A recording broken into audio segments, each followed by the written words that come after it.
welcome back. Or if you're just joining, my name is Maya, and welcome to my channel, Cranleyplace, where I'm focused on Hermes scarf style, inspiration, and more. Before we get started, let me give a shout out to all the channel members, and special welcome to the knot connoisseurs and elegant insiders. I appreciate your ongoing support. If you haven't seen the membership options, please do check them out. In this video, I'll share my top picks from Hermès' Spring-Summer 2026 season.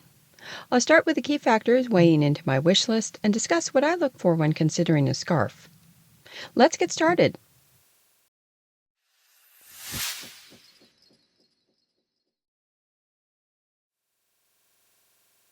Before getting into my top picks for the season, I'd like to take a moment to talk about something that comes up more often: how to curate a scarf collection in a way that actually feels intentional. Because collecting from Hermès can very quickly become overwhelming. There's a constant flow of new designs, reissues, different formats, and colorways, and it's very easy to move from collecting to accumulating. For me, the shift really happens when you start editing. I tend to think about a collection across a few different layers. The first is design language.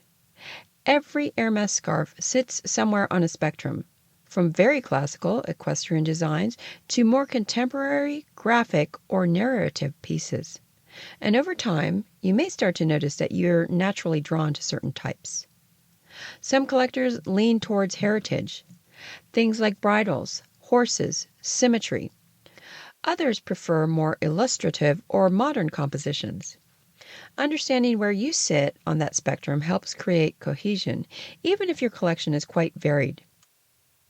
The second layer is color strategy. This is where I think a lot of collections either come together beautifully or start to feel a bit scattered. I'm not someone who believes you need a strict palette, but I do think it helps to recognize your own tendencies. For example, are you drawn to warmer Hermès tones, rouges, oranges, golds, or cooler palettes, blues, grays, softer neutrals? And then within that, I look for balance.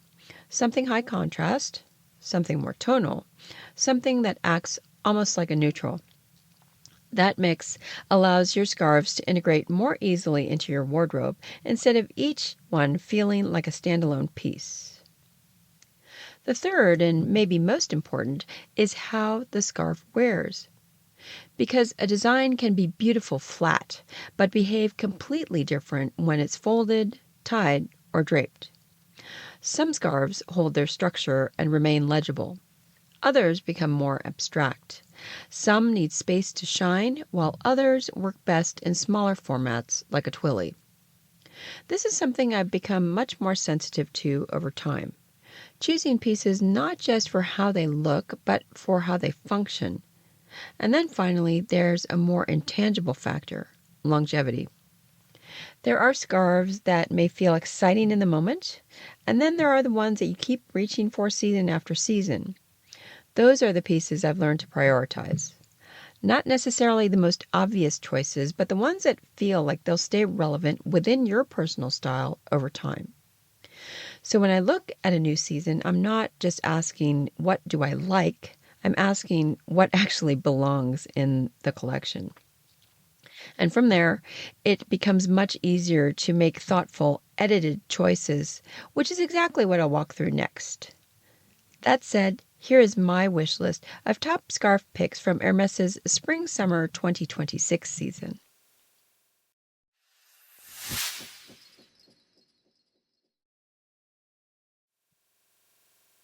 Starting with the twillies, I actually had a harder time editing than I expected this season.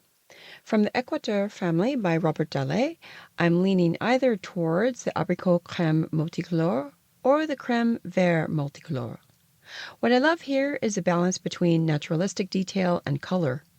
Dallet's work always brings that sense of movement and life, but in a twilly format, it becomes incredibly wearable, almost like a ribbon of pattern rather than a full narrative.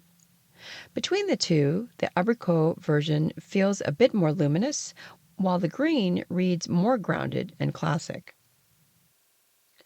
From City of Light by Elias Kaforos, also twillies, I'm deciding between the Rose Violette Multicolore or the orange pétrole vieux rose. This one really comes down to mood.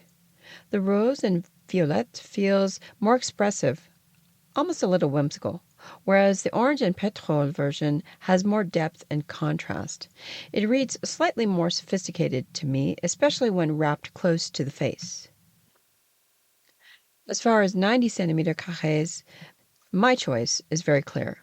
It's Grand Galop by Thibaut Houchard in the rouge, cuir, and sepia. This is one of those designs that immediately felt complete. The palette is deeply rooted in Hermès tradition, that red, the leather tones, but the composition itself feels dynamic and modern. There's movement, but also structure. And importantly, it holds when folded. You don't lose the design when you wear it, which for me is a key deciding factor. And then moving on into the 140 centimeter cashmeres, which is where I tend to be the most selective. From Jan Beitlich, Cheval Masque, my pick is the Bleu Marine, Multicolor, and Blanc. This one really stood out to me because it balances graphic impact with wearability. The navy ground makes it much easier to style and also allows all of those layered elements to read more clearly. It feels modern, but not fleeting. And last but not least, Le Pégase d'Hermès by Christian Renonciat. This one is a 140 centimeter silk twill, also a navy-based palette. The Bleu Marine, Jaune, and Blanc is my top choice. This is a very different kind of piece. The Cheval Masque is graphic and expressive. Pégase feels structured and architectural. And in the navy, it really leans into that. It starts to resemble a kind of technical drawing or study. It's quieter, but incredibly compelling in my mind. So there you have it, my top picks from this season's Hermès scarf collection. Please like and share the video if you enjoyed it, and let me know what you think in the comments. In future episodes, I'll share other scarf reviews, inspiration, and more, so be sure to hit that subscribe button to be notified of new videos. Thanks again for joining me today. Until next time!